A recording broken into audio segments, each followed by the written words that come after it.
This BBC podcast is supported by ads outside the UK. We got a call from the bank and said, "Are you aware that there's no funds in this account?" A string of victims across the US, stretching from coast to coast. The amount of victims in such a short time was unbelievable. Real people losing real money, but the criminals are ghosts. The anger, the frustration, the fear. From the BBC World Service, this is Evil Core. The story of a cybercrime case that stretches from small-town America to the backstreets of Moscow. Listen now. Search for Cyberhack wherever you get your BBC podcasts.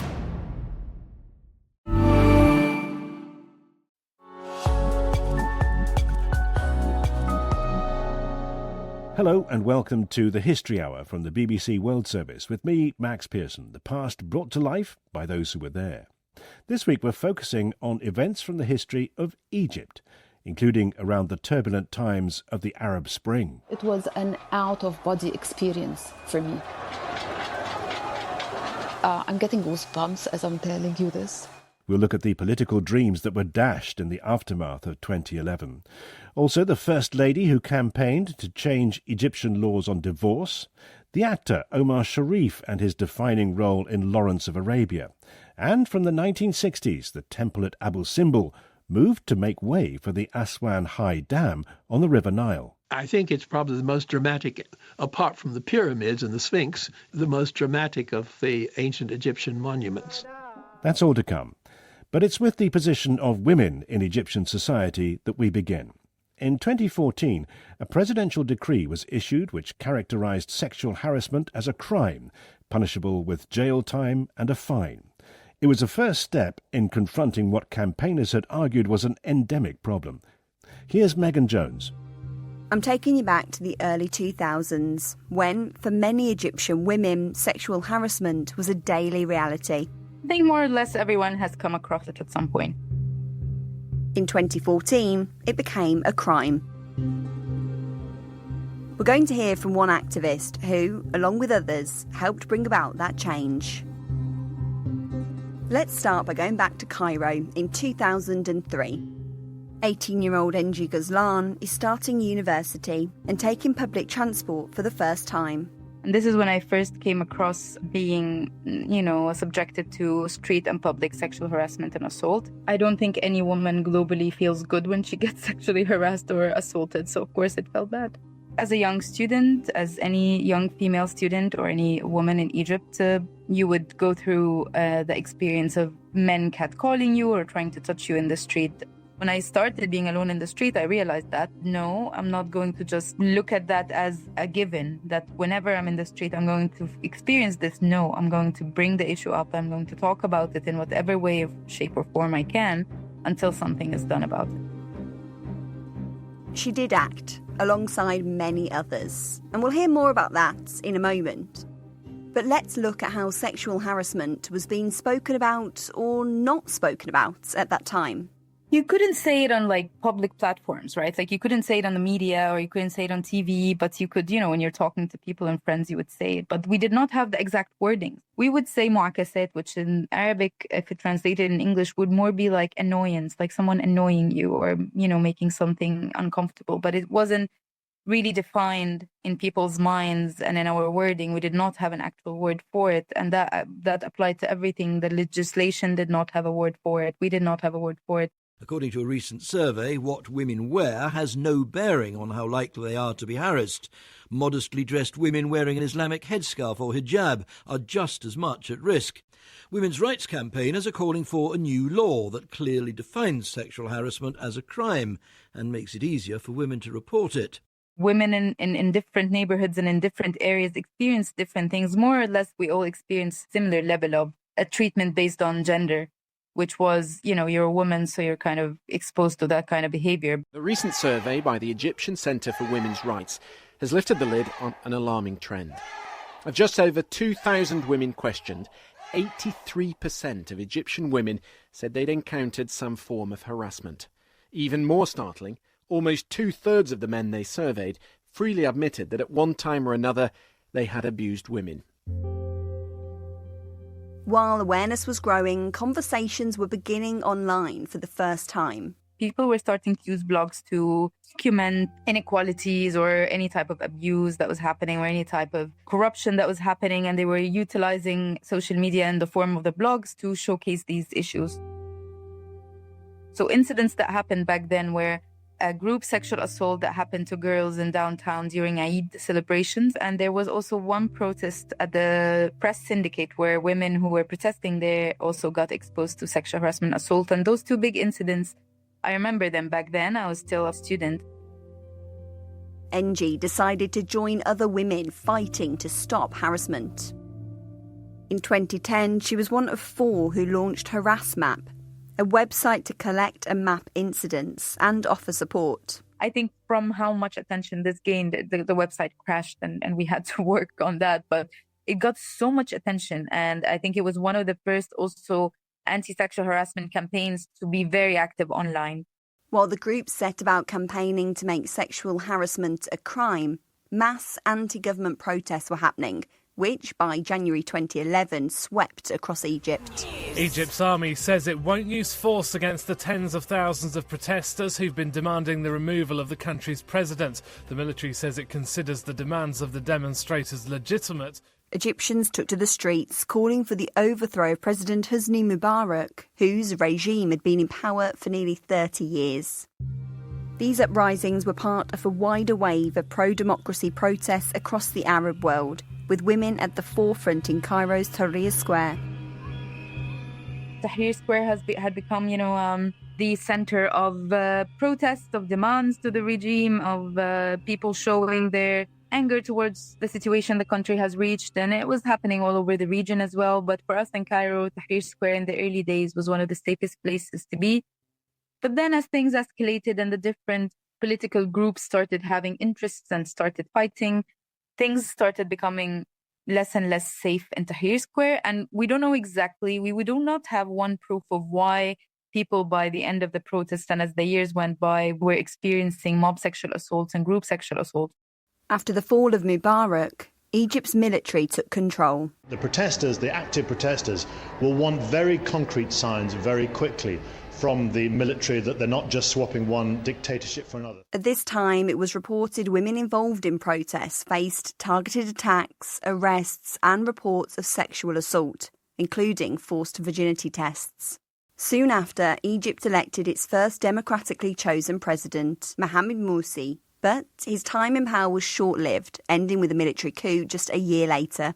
And while protests and political unrest continued, those events became targets for some men, as you can hear in this BBC report. We found some hanging around close to the square. If you're here and you see a girl dressed in an indecent way, what are you going to do? Said one. You can't help it. We're depressed, we can't find jobs and money. What else do you expect? These young men admitted they went to the square to look at women, and though they didn't admit to being involved in serious assaults, their manner suggested they saw no problem in harassing girls. The fact is that many men back then who are very well employed or who have money, who were married, who had stable lives, were still also sexually harassing women. So I think it was a power dynamic thing. It had nothing to do with their circumstances, because as much as there was, yes, unemployed men who were sexually harassing, there were unemployed men who were not sexually harassing. And regardless of why, we needed to have a legislation that would stop this behavior. You don't ask someone why they steal, you kind of, put a punishment. You don't ask someone why they're corrupt, you put a punishment. After years of campaigning by people like NG, that punishment came in June 2014, when a decree was issued by interim President Adli Mansour. Egypt has made the sexual harassment of women a crime for the first time. Men who harass women will face up to 5 years in prison. A survey last year found that almost all Egyptian women had experienced some form of sexual harassment, from verbal abuse to rape. Under the new law, harassers would also face a minimum fine of 3,000 Egyptian pounds, which is around $60. If the crime is repeated, the sentence and fine are also increased. And if offenders hold a position of power over their victims, they'll get a longer sentence. I felt that this was a success to all of us, to all of the women who worked hard on this issue, to all of the women who experienced sexual harassment every day of their lives, or day in, day out. I think I felt that it's the beginning, it's not the end. Yes, it was a milestone in many years of working on the issue. After the legislative changes, so many women started reporting. So many women also had the awareness that they can report. But there's still work to be done. Now you walk in downtown and you see girls dressed in different ways. I wouldn't imagine to have been dressed like that in 2007. Now I walk in downtown and I'm surprised sometimes that no one has catcalled me. No one has even looked at me. And that is rare. That was rare to happen back in 2007. I'm not saying it had stopped completely or vanished or, it's globally. I still travel all over the world and experience it everywhere on some scale. But I think it has majorly reduced due to years and years of, I would say, even not just activism, it was nagging on the issue. NG Guzlan speaking to Megan Jones and highlighting the progress which has been made since that change in the law in 2014. To bring us some more context now, Nicola Pratt, a professor in the Middle East and feminist theory at the UK's University of Warwick. And you spent time in Egypt, so what was your experience during the years running up to that change in the law? Surveys showed that there was a wide-scale problem of sexual harassment, and myself having lived in Egypt for a while, it was almost a daily occurrence to be subjected to some form of unwanted male attention. One of the difficulties that women's rights campaigners had in leading up to the change in the law was the way in which sexual harassment was almost like a taboo issue in public discussion, because it pertained to women's bodies, women's sexuality. And this is one of the reasons why the government had resisted for so long getting into that topic. I think it's one of the achievements of the revolution of 2011, because women were so highly visible in that revolution. And at the same time, there was a backlash against that in the form of targeted sexual assaults against women protesters. It raised awareness about the issue on a much wider level. And for the first time, there was like a mass movement of women campaigning for changes in the law, campaigning against sexual harassment and for women's bodily integrity. Whereas before the revolution, it was mainly like small groups of NGOs. So the revolution really helped to boost the pressure from below for the government to change the law. Would it be fair to say that the traditional role of women in what is a predominantly Muslim country like Egypt continued and endured into what you might call the modern era, despite equality actually being enshrined in the Constitution? I'm not very comfortable using that sort of language of tradition versus modernity, because I think these sorts of binaries can sometimes be a bit misleading. What you have is, from the start of the Egyptian national movement against British colonialism from the early 20th century, women's groups emerged and they were part of the national movement and they were calling for greater rights. However, male nationalist leaders sort of limited what was permissible in terms of women's demands. So it was fine for women to have greater education and maybe even go out into the workplace and have sort of greater visibility in that sense. But within the home, they wanted to retain patriarchal gender relations as a way of claiming that they were protecting Egyptian culture or Egyptian traditions. So this tension between, on the one hand, promoting women's participation in society, but on the other hand, sort of putting some caveats around that and maintaining nonetheless some form of patriarchal relations. Those tensions have sort of been ongoing, but the boundaries sort of shift because of women's activism. So women's activism has been a very important factor in pushing for greater rights. And coming up to the more modern era, how would you characterise the lasting legacy of the changes that were made in 2014 in terms of giving better rights to women in Egyptian society? The change of the law in 2014 is another example of how, when women are mobilised and apply pressure on the authorities, things can change. However, what's really paradoxical about that change in law in 2014 is it came in the context of the consolidation of a new military regime. So after the military overthrew Mohammed Morsi, who was the Muslim Brotherhood president. That happened in 2013. And then over the course of the following years, we've seen a reconsolidation of authoritarianism to an even greater extent than existed before the 2011 revolution that removed Hosni Mubarak. Instead, now you see activism sort of shifting to the digital space. There has been really very important campaigns that women's groups have led in digital spaces, where you can sort of hide your identity, and that provides some sort of protection from harassment by authorities. So there's important work that's being done despite the level of repression in Egypt these days. That's Nicola Pratt, a professor in the Middle East and feminist theory at the University of Warwick. Egypt's ancient history and its desire to modernise in the 20th century occasionally came into conflict, and a case in point came to the fore in the early 1960s, when UNESCO appealed for scientists to go to Egypt to save antiquities that were threatened by the construction of one of the largest dams in the world, the Aswan High Dam on the River Nile. Professor Herman Bell answered that call from the UN, and he spoke to Luis Hidalgo in 2020. All the hillsides were crowded with yelling construction workers in their long galabeer gowns, and they, as a matter of fact, all but pushed me and the microphone into the river as I was making a commentary.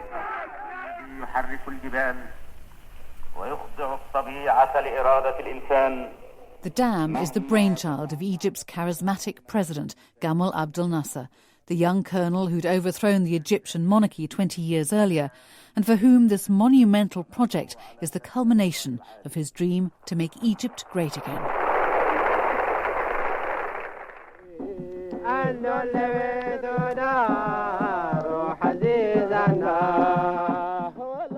The dam will give Egypt cheap electricity, better irrigation and stop the Nile's annual floods. But it's been at a cost, not just financial. Villages, communities, ancient antiquities have all been swept away. Under the reservoir created by the dam, a huge man-made lake, Lake Nasser, stretching more than 450 kilometres up the Nile Valley over the border into Sudan. There was an incredible sense of urgency because there were many temples and many fortresses of ancient Egyptian times that were there. And there was an international effort to save the famous temple of Ramses II at Abu Simbel. That was the most spectacular thing that was in danger of being flooded. In 1960, when the work was just beginning on the dam, Professor Herman Bell was a young student of ancient Egyptian, not long out of college. That same year, the World Heritage Organization, UNESCO, issued an appeal. Come and help us save the treasures of Egypt and of Nubia, an ancient African kingdom along the Nile between Egypt and Sudan, before it all disappears under Lake Nasser. Because the waters would start to rise, and that gave us 2 years to do whatever we were going to do. And the high dam would flood out about 500 kilometres of riverbank in Nubia, and UNESCO made an appeal to the world, different nations to come and send expeditions. And they did come, in their hundreds. Archaeologists, engineers, historians, scientists from 30 different countries. And despite the Cold War, from both sides of the Iron Curtain.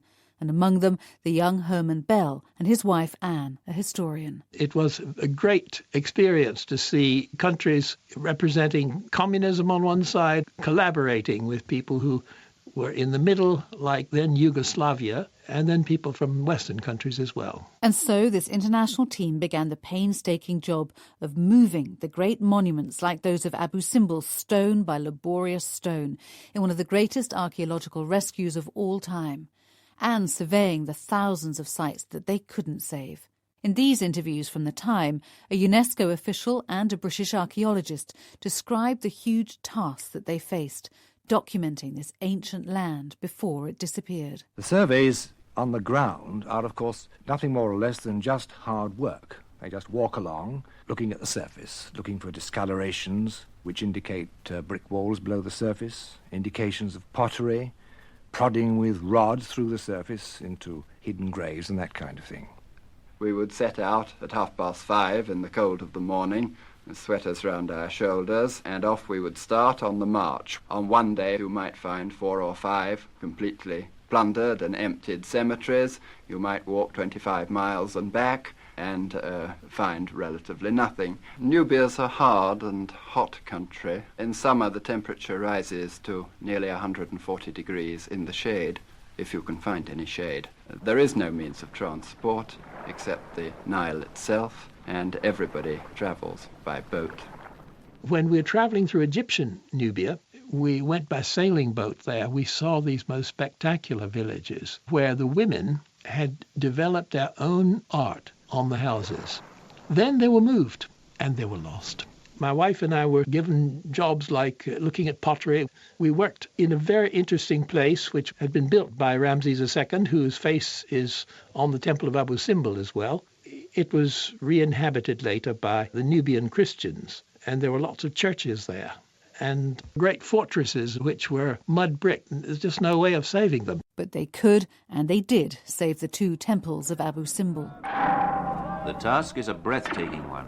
The entire temples, cut 187 feet into the rock, will be cut up into huge blocks. Each block will weigh 30 tons. These blocks are then transported to the new site, 240 feet higher on the cliff top. It was hugely expensive.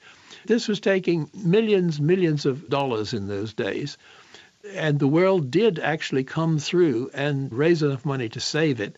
And they had to build a little cofferdam in front of it to keep the water away so they could do their work. And they also had to have all these plans of cutting things up into huge stones and raising it up on top of the hill, rebuilding the top of that mountain and reassembling the Temple of Abu Simbel. And it's quite remarkable what they did in a period of 4 years. And we saw it before and after. And we're terribly excited. We went in and we looked at the rooms inside and the statues and so on. I think it's probably the most dramatic, apart from the pyramids and the Sphinx, the most dramatic of the ancient Egyptian monuments.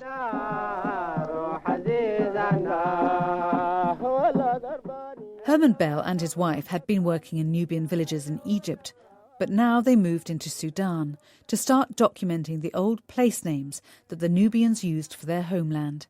In Egypt, they travelled by boat, but in Sudan they used an old fire engine that they'd brought all the way from England to go from village to dusty village. We wanted water, and it carried water. Obviously, that was one of the reasons. It was an old Bedford fire tender, and we made it into a caravan to live in with every comfort, even sort of a nice little mattress to lie on, that sort of thing. We got to know the people there, and we felt that a great deal was being neglected, especially when it involved the relationship of the people to their own country. In all, 100,000 Nubians had to be moved in Egypt and Sudan.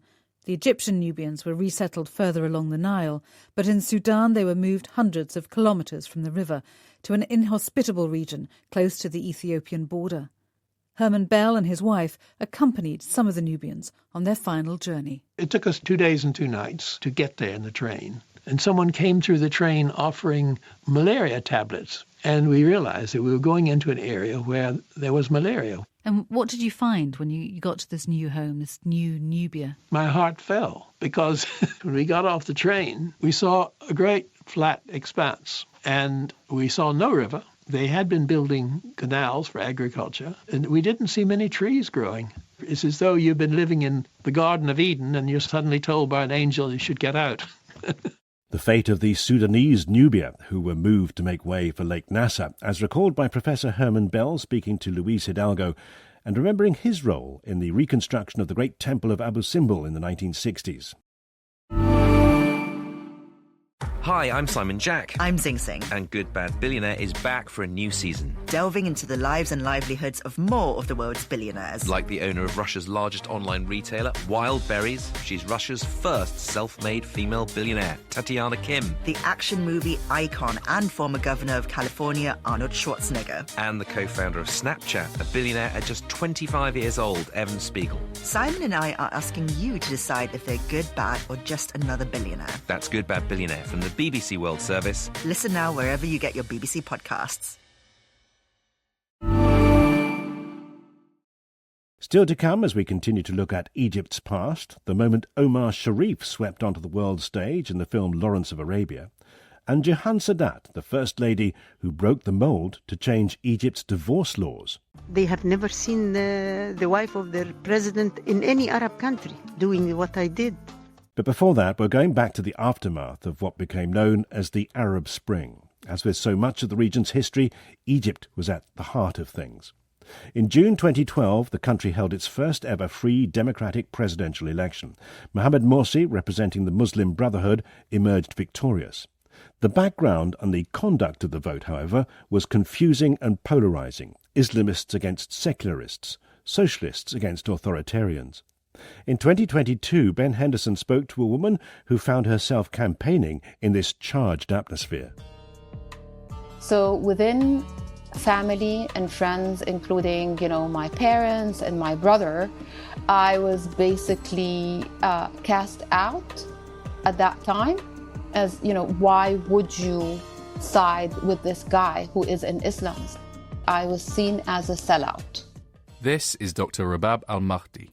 She was chief strategist in the presidential campaign of one of Morsi's rival candidates, Abdulmunim Abul Futuh. Futuh was an Islamist, meaning he wanted to run the country in line with traditional Islamic values, although he was more moderate than fellow Islamists, Morsi and the Brotherhood. The election started with a bitter campaign.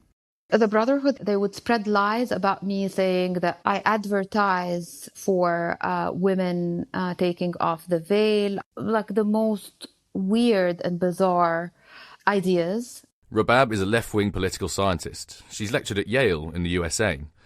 In 2011, she was involved in huge protests in central Cairo. They led to the toppling of Hosni Mubarak, who'd ruled Egypt as a brutal dictator for 30 years.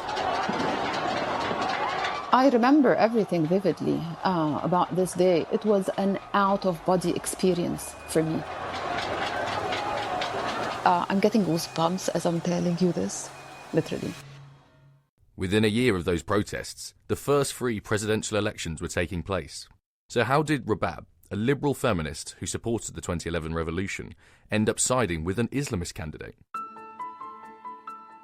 I saw this campaign as a bridge between the socially conservative currents in society and a more progressive outlook.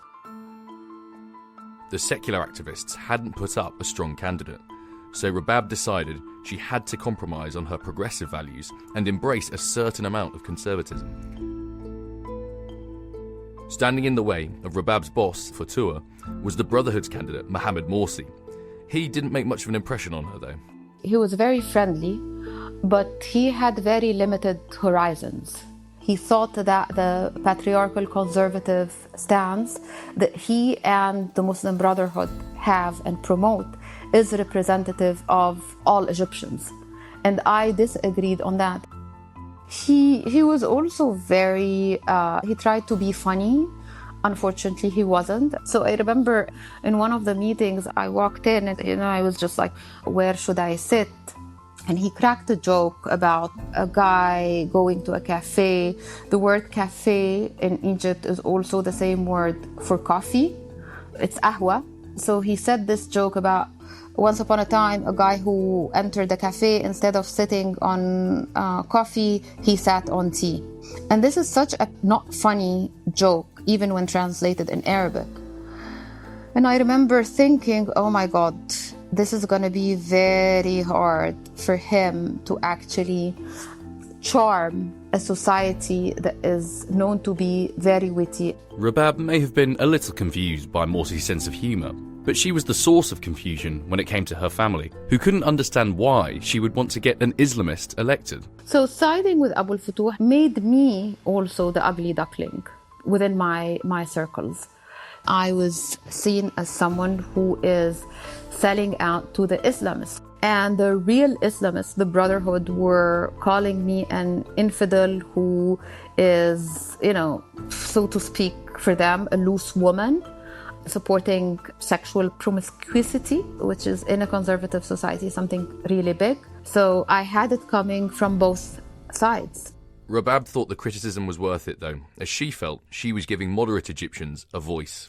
I felt a lot of love and support from regular people. It was my 15 minutes of fame. I would be stopped on the street and I would be speaking in rallies with hundreds of thousands of people cheering me. In May 2012, on the eve of the first round of voting, Rabab was confident Fatour would win. After the first vote, the two most popular candidates would go through to a final round. Tens of millions of Egyptians vote in the first free presidential elections in the country's history.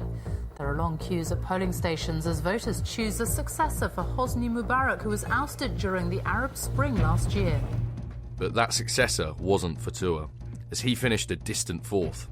Morsi, from the Muslim Brotherhood, and Ahmed Shafiq, a member of Mubarak's old regime, went through to the final round. Rabab was distraught. She went to Fatour's office the next day. People had cried, people were just completely dazed, as if someone was dead. And I remember wearing black, actually, that day, and I felt I was sick to the stomach. For moderate Egyptians like Rabab, the result left them with a choice they didn't want to make between the hardline Muslim Brotherhood and a return to the hated old regime they'd overthrown only the year before. After the final votes, there was a week-long gap while the ballots were counted. That allowed rumours to begin to swirl about a military takeover. Morsi, who seemed to be in pole position, feared the military would try to seize control of the country. So, he invited the country's biggest political players, including Rabab, to a meeting where he tried to win their support, and in doing so, stand up to the army. Rabab remembers arriving. I was very hungry, and there was this huge buffet, I remember, but I walked in and I saw him and he cracked a joke with me and I completely lost my appetite. I was like, this is not going to end well. I left the meeting with my suspicion about this being a PR stunt and this guy not wanting to commit to a broader, inclusive political process. Unconvinced by Morsi's words, Rabab didn't vote for either candidate in the end. But more than 25 million people did cast a vote. And on the 24th of June, the result was announced. The winner of the presidency of the Arab Republic of Egypt is Dr. Mohammed Morsi Isa Al-Ayed. Rabab was boarding a flight when the result was announced.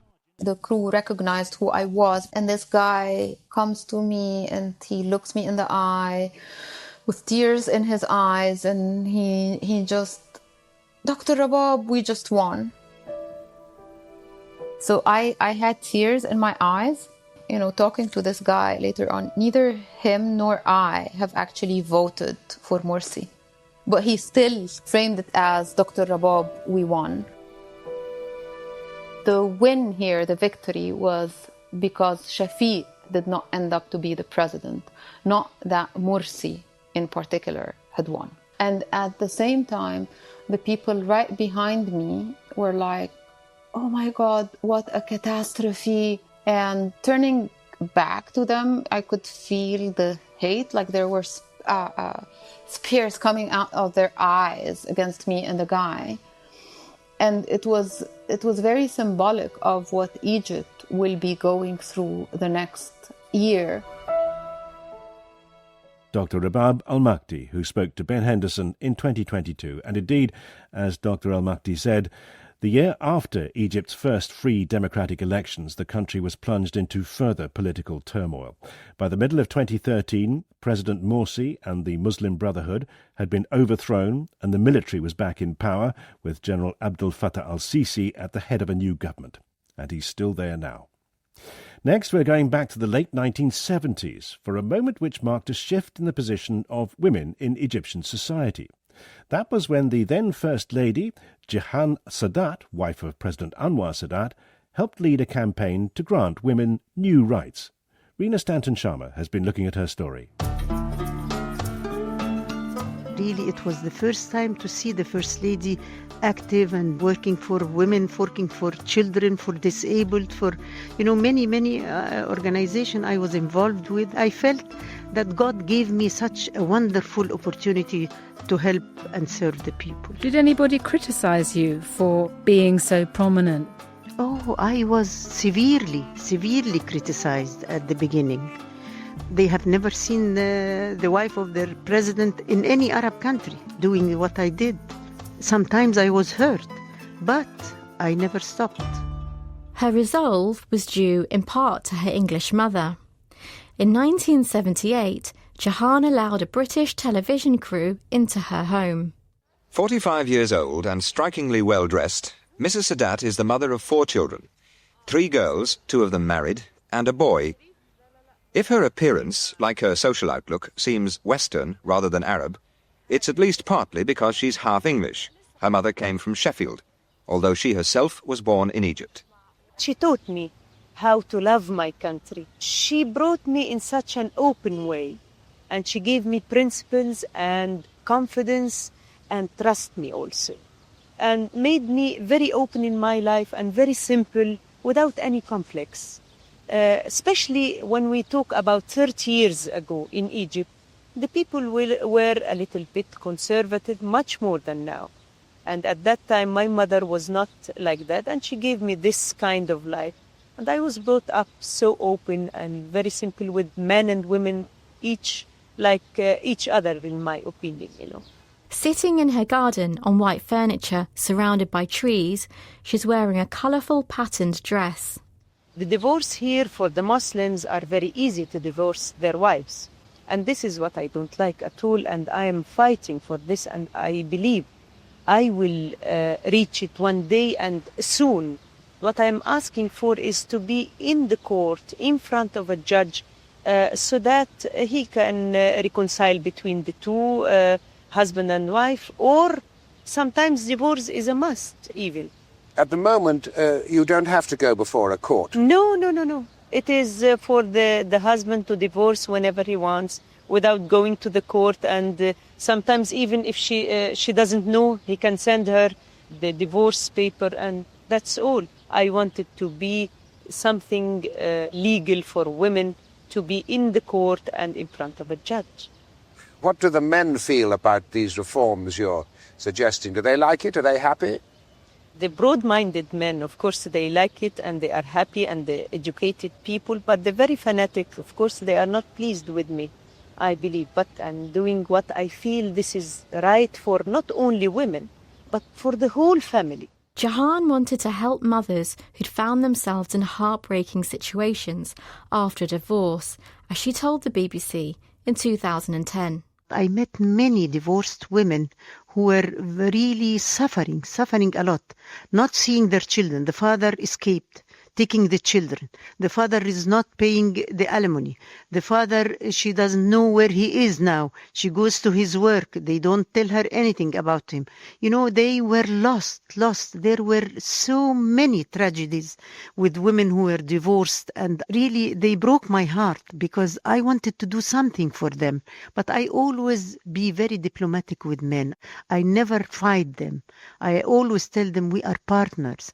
We are not competitors. We need you. You are my father, my brother, my husband. We need your help. And it was her partner, the president, that she also needed to convince. In her 1987 autobiography, A Woman of Egypt, she revealed one conversation she'd had with him.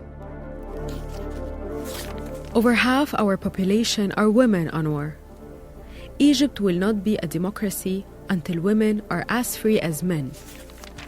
As a leader of our country, it's your duty to make that happen. A 1986 BBC documentary about the impact of divorce on women around the world included an interview with Fatin Hamama, the actress who starred in the 1975 film I Want a Solution, and also co-wrote the screenplay. She plays Doria, who struggles to end her marriage to a man she's never loved. Watching the film, she explained what was happening. She's saying the judge is asking her, why you married him? She said, 20 years ago, I couldn't choose my husband. It was my father who chose the husband for a woman. And from the first year, I told my father I cannot go on with him, but this was a scandal for the family. Then I had to go on. I had a child from him. I had to raise the child. I lived with him 20 years. Like a very good wife and a good mother. 20 years, I couldn't take my rights. In these 20 years, everything in this society have changed, but not the right for a woman. The movie had an impact on Jahan, and she achieved her dream, making it easier for women to divorce and for their children to stay with them. This film is credited with having had great influence in the reforms of the divorce law that took place in 1979, reforms that gave more rights to women. However, there was powerful opposition to these changes from fundamentalist Muslims, who saw them as encouraging women to leave their husbands. And in 1985, the new laws were repealed.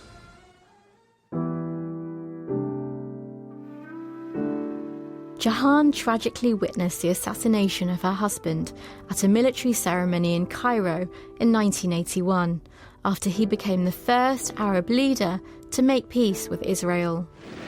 Then, as the parade was reaching its climax, with most people's attention distracted by an aerobatic display, 2 grenades exploded.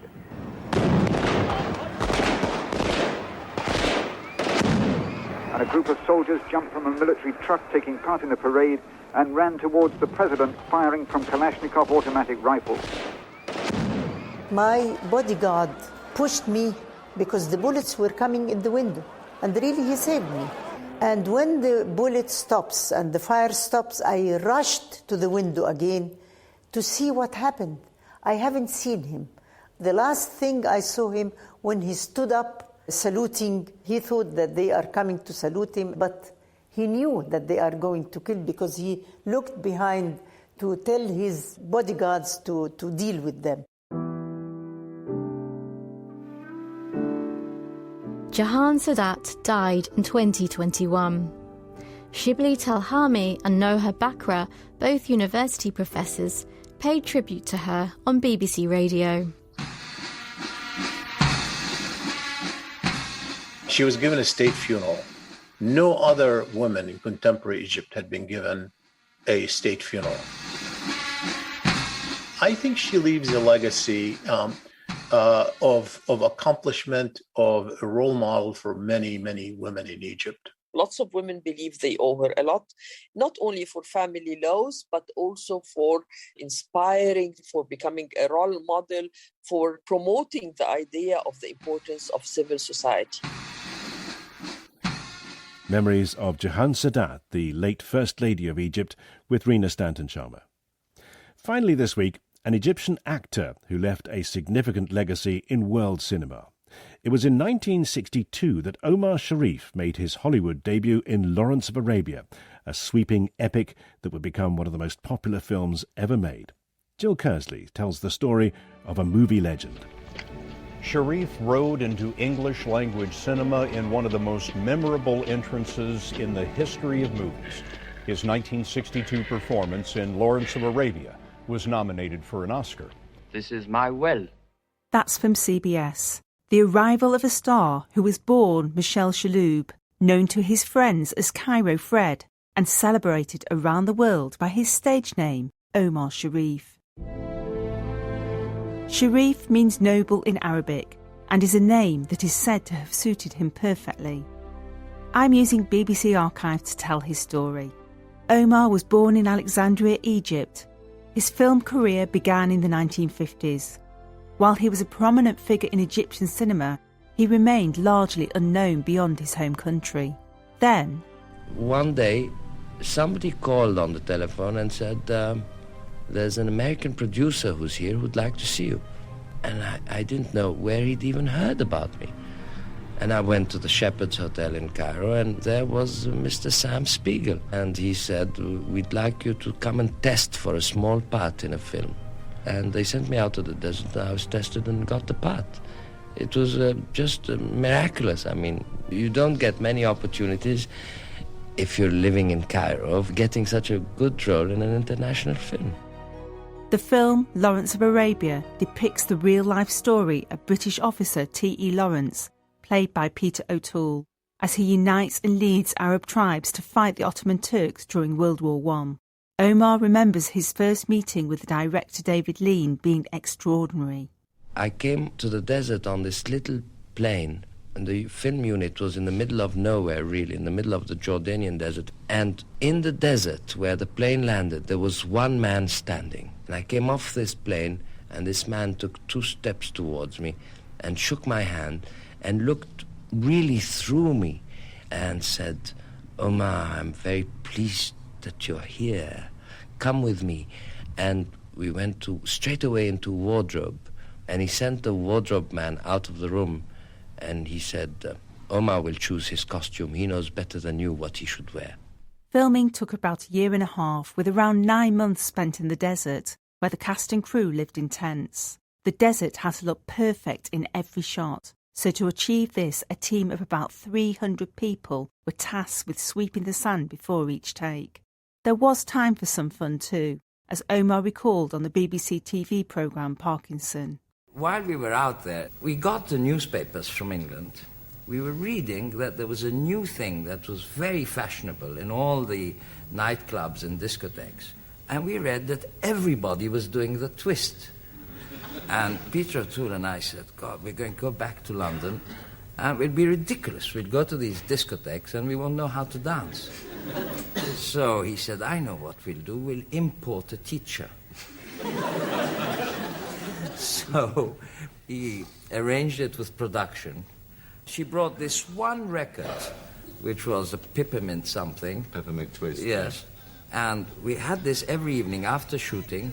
We get a bottle of whiskey out, have a couple of drinks, put the record on, and start going, And Omar stood up and gave the audience a brilliant display of the twist.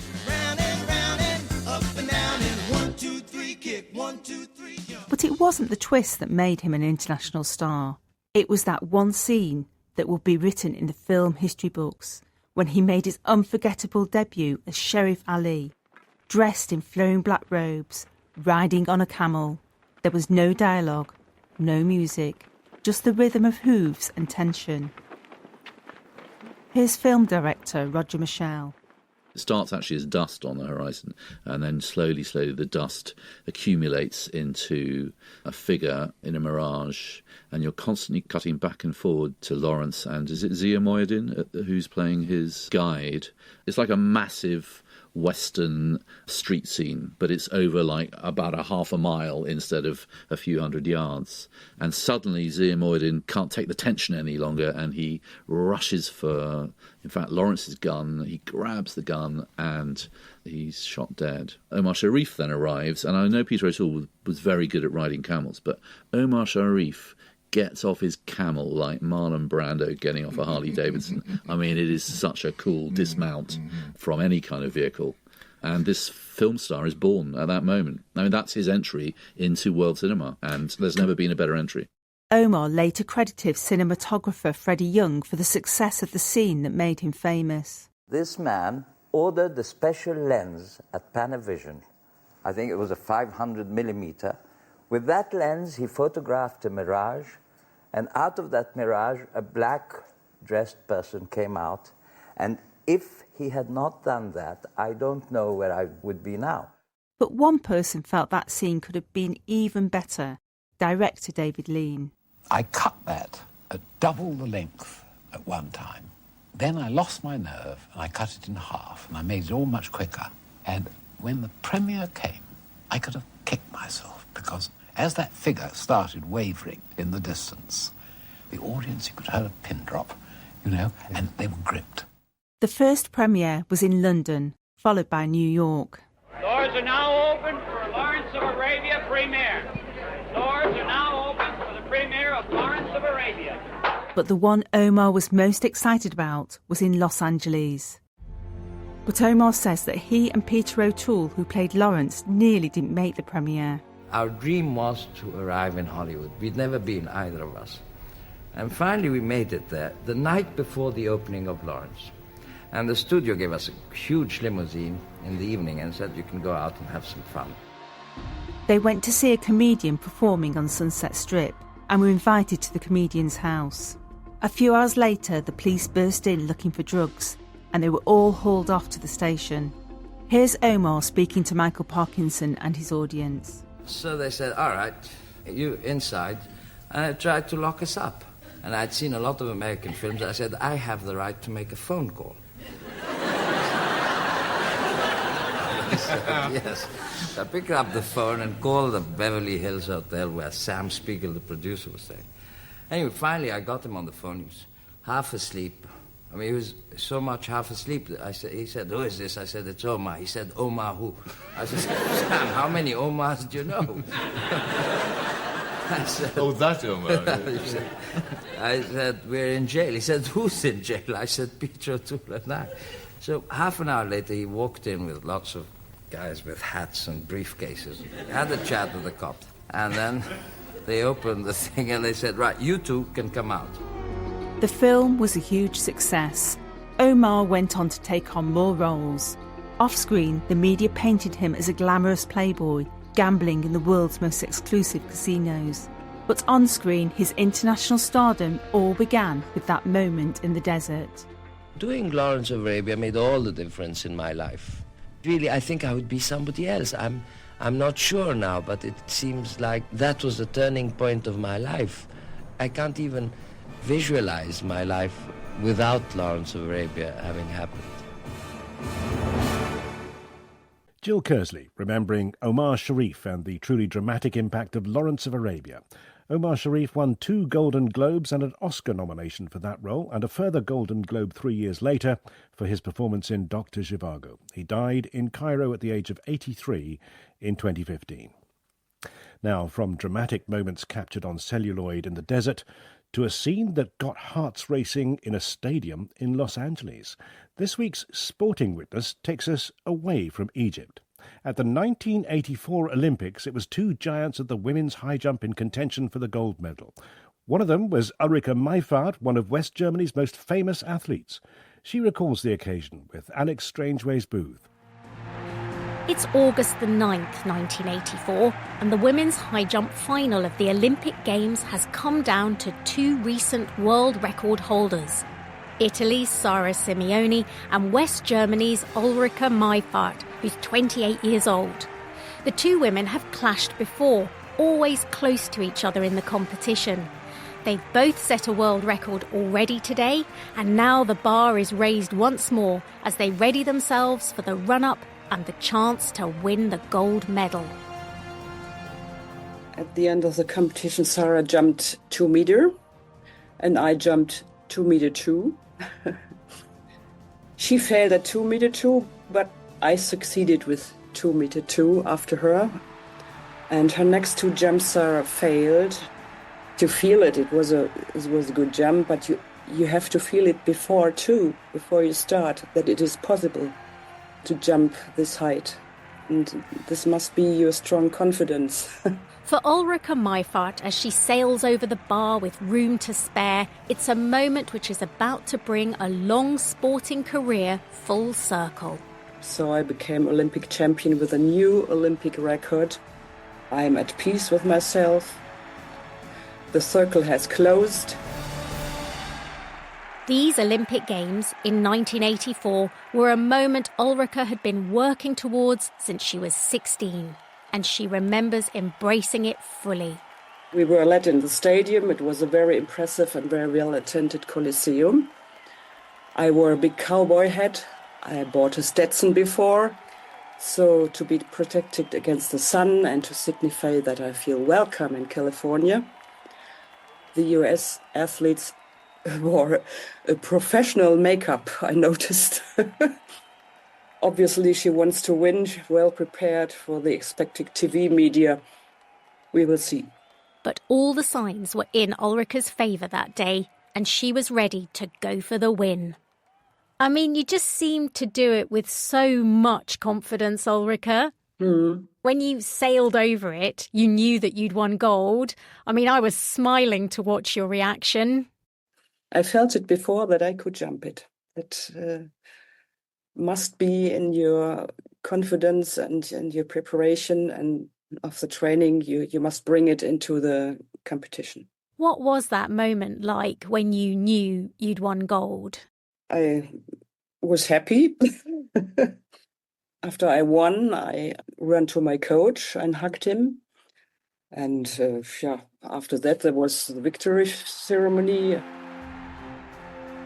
And when the German anthem sounded, I was very relaxed and smiling calmly to the flag ceremony.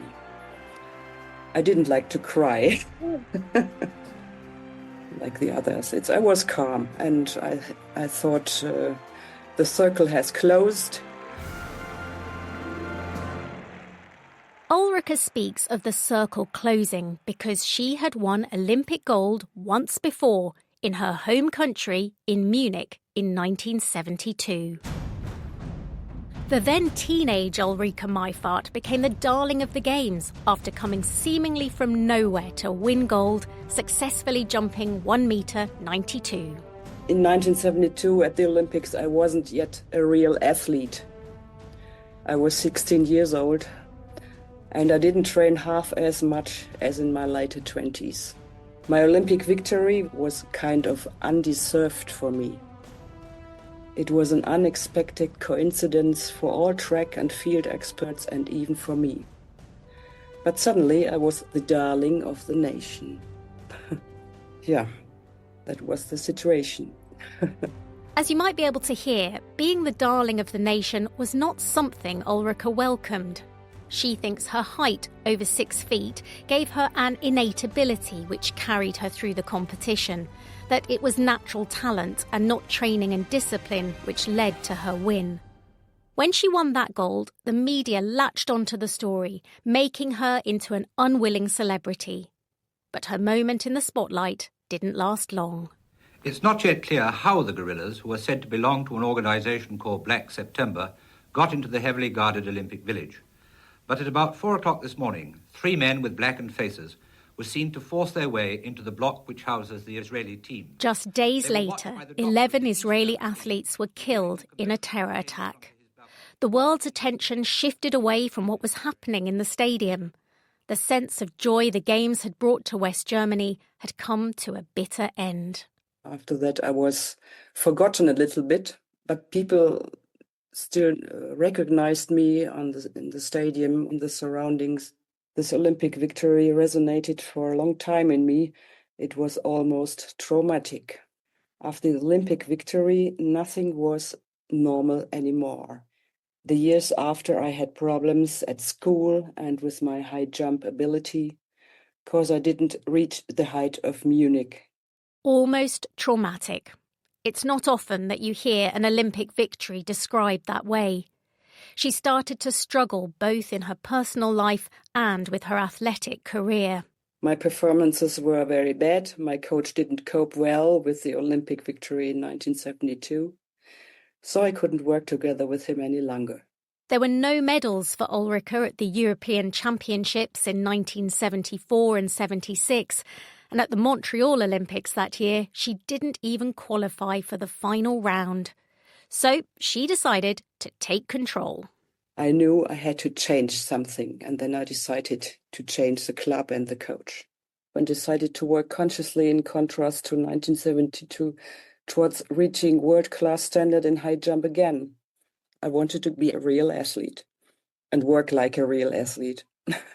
6 days a week, 2 times a day. As the 1984 Olympics approached, her results improved and her profile grew.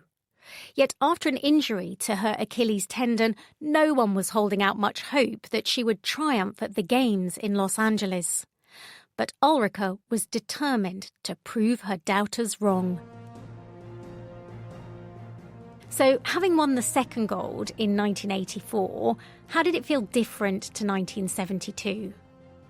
It was more worthy, 1984 gold, because I worked more hard for it.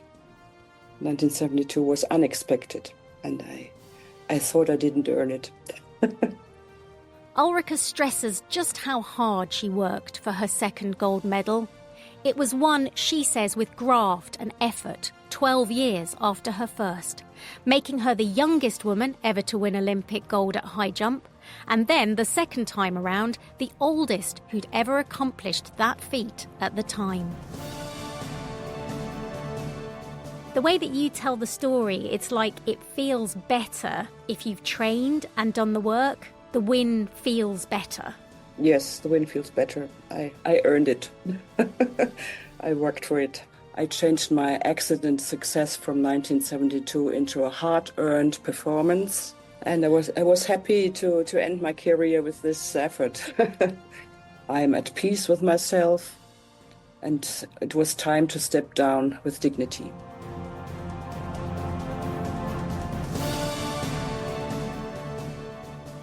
Ulrika Meifert speaking to Alex Strangeways Booth in that CTBC production for the BBC World Service. And that's it for this edition of The History Hour. We'll jump to even greater heights next week as we reflect on moments that changed the world with the people who were there. So until then, this is Max Pearson. From all of us here, thanks for listening. Goodbye. A moment in time captured by what they heard. I heard some people making phone calls. Okay, which runway would you like at Teterboro? We're going to begin the What they saw. I put my head down. I saw the movie of my life start going through my head. What they smelt. I still remember the smell of the fresh fish. And I completely lost my appetite. Moments captured which last for a lifetime. Scientists have made the atomic bomb. That sort of flash set on fire the birds, and they all fell down without their feathers on. The way was clear for Hitler to realize all his demonic plans.